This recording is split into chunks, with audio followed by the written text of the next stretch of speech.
Yeah, and you're referring there to the access to farms. There's a lot of experiments still going on. So how has the relationship been between the science end of the animal science sector and relating to production?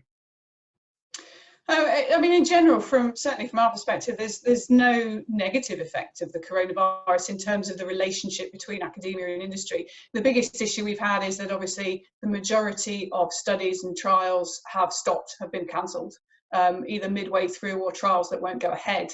So that has a big impact on things like PhD students, MSc, BSc studies. So that's an impact on the academic side, but it's also an impact on the industry side, because a lot of those studies, a lot of those PhDs and projects are industry funded.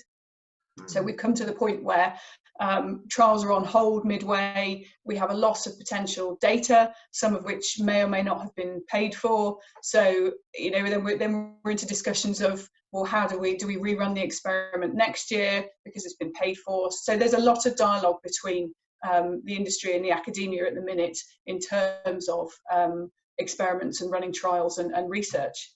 But I don't think it's not a negative discussion at all. We're all in this together.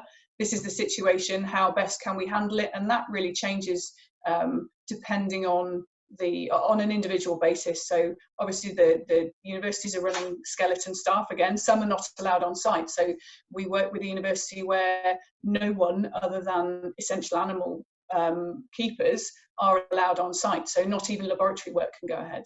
Whereas others, they're allowed skeleton staffing in laboratories. So it really depends on the individual situation. So we do it on a case-by-case basis.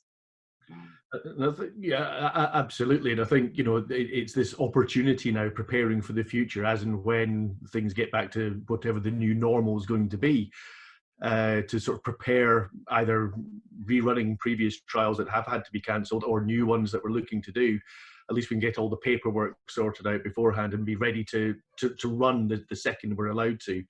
And we sort of get back into the laboratories or back onto the farm. So yeah, it obviously brings its challenges, but also opportunities and more dialogue, I think, with academia probably than we've had before.